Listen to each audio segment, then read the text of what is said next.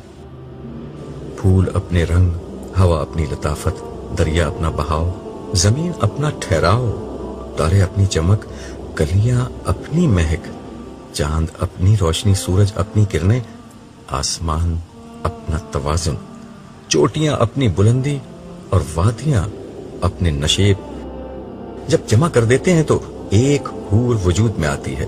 ان کا حسن خوبصورتی کے ہر معیار پر آخری درجے میں پورا اترتا ہے۔ ان کا قد لمبا اور رنگ زردی مائل گورا ہے۔ پورے جسم کی جلد بے داغ اور شفاف ہے۔ آنکھیں بڑی بڑی اور گہری سیاہ ہیں، مگر ہر لباس کی مناسبت سے اس کے رنگ میں ڈھل سکتی ہیں۔ ان کی بھویں ہموار اور پلکیں دراز ہیں۔ ان کی نظر عام طور پر جھکی رہتی ہے، مگر جب اٹھتی ہے تو تیر کی طرح دل تک جا پہنچتی ہے۔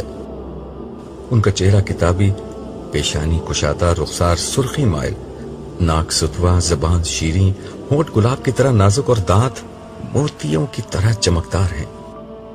ان کے بال ریشم کی طرح نرم اور چمکدار اور ان کے سفید رنگ کے برعکس گہرے سیاہ اور پنڈلیوں تک لمبے ہیں۔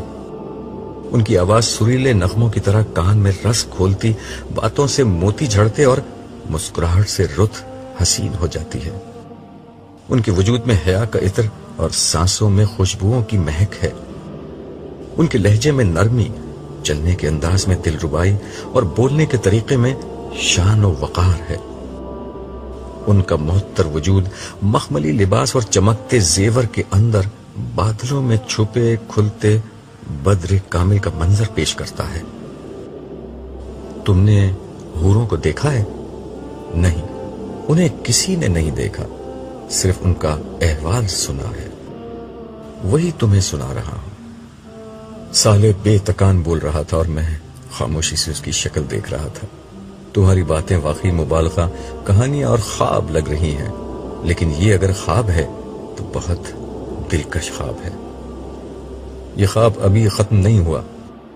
سنو، ایک حور کا وجود بل کھاتی ندی کی طرح ڈھلتا ہے جو آسمان کی سیاہ گھٹاؤں سے برف کی صورت اپنے سفر کا آغاز کرتی، جھرنوں اور آبشاروں کی صورت نکلتی، ڈھلانوں میں اترتی، میدانوں میں ٹھہرتی، بلندیوں کو چھوتی، نشیب کی طرف بڑھتی، ٹیلوں کو عبور کرتی ہوئی وادیوں تک پہنچتی ہے اور آخرکار نیکی، پارسائی اور تقوی کے اس سمندر پر اپنا وجود نچھاور کر دیتی ہے۔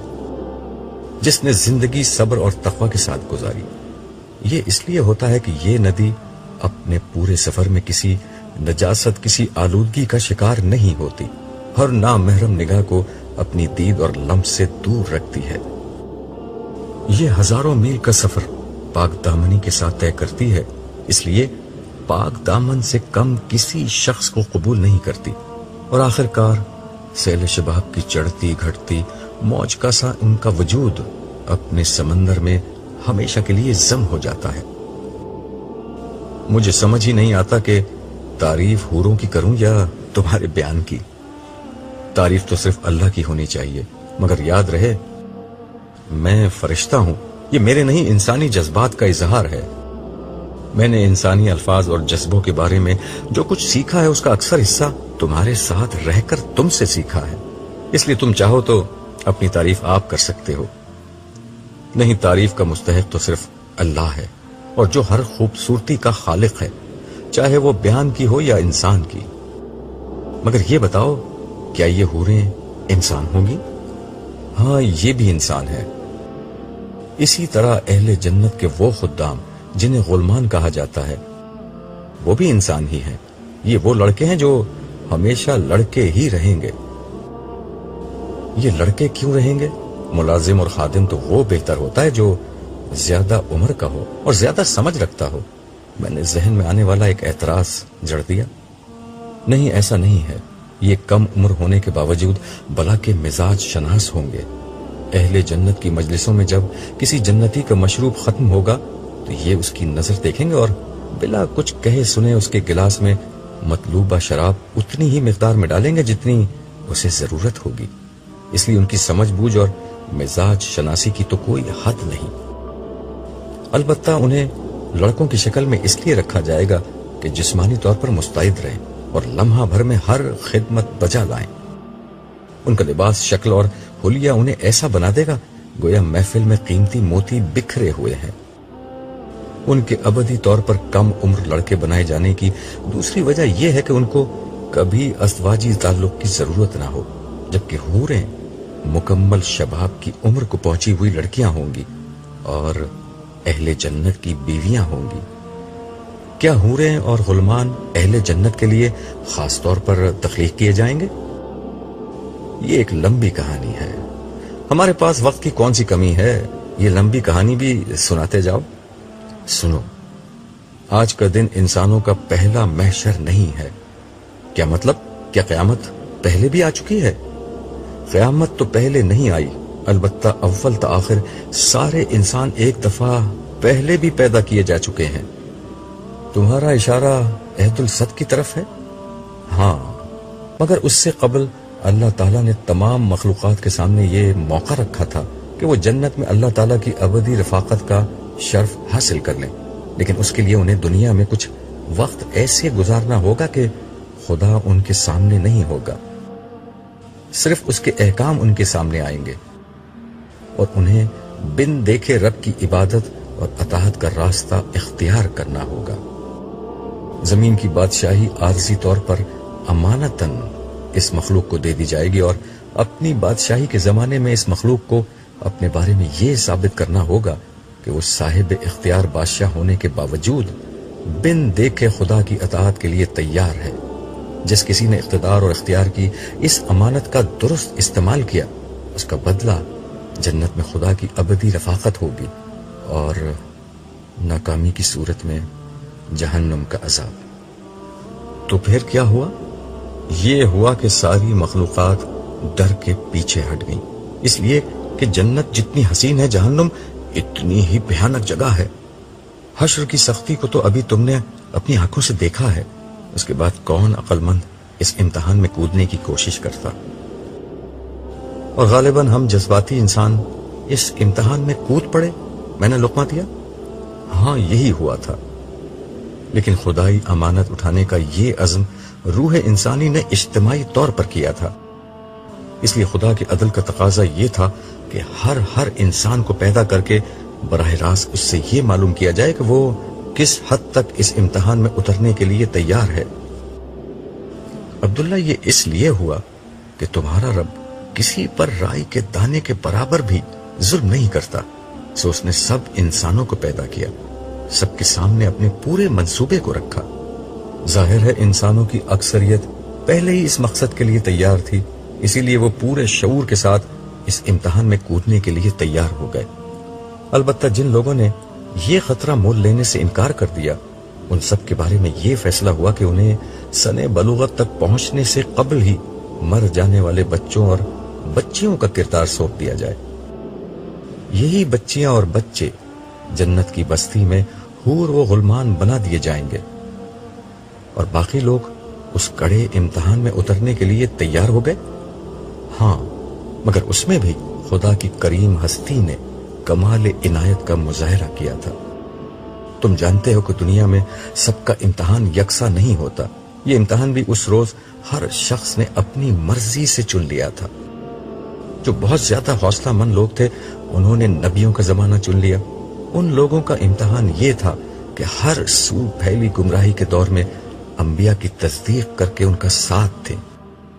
ان کی کامیابی کے لیے اصل شرط یہ تھی کہ بدترین مخالفت میں بھی ثابت قدم رہیں، اس راہ میں ہر مشکل کو برداشت کریں اور انبیاء کا پیغام آگے پہنچائیں، اس لیے ان کا اجر بھی بڑا رکھا گیا، مگر انہیں انبیاء کی براہ راست رہنمائی کی سہولت کی بنا پر کفر و انکار کی صورت میں عذاب بھی اتنا ہی شدید ہوتا۔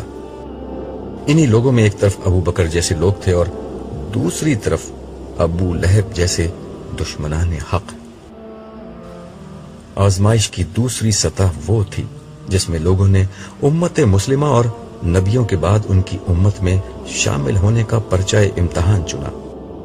ان لوگوں کا امتحان یہ تھا کہ بعد کے زمانے میں پیدا ہونے والی گمراہیوں، فرقہ واریت، بدعت، غفلت سے بچ کر شریعت کے تقاضوں کو ہر حال میں نبھاتے رہیں اور معاشرے کے خیر و شر سے لا تعلق ہونے کے بجائے لوگوں میں نیکی کو پھیلائیں اور انہیں برائی سے روکیں۔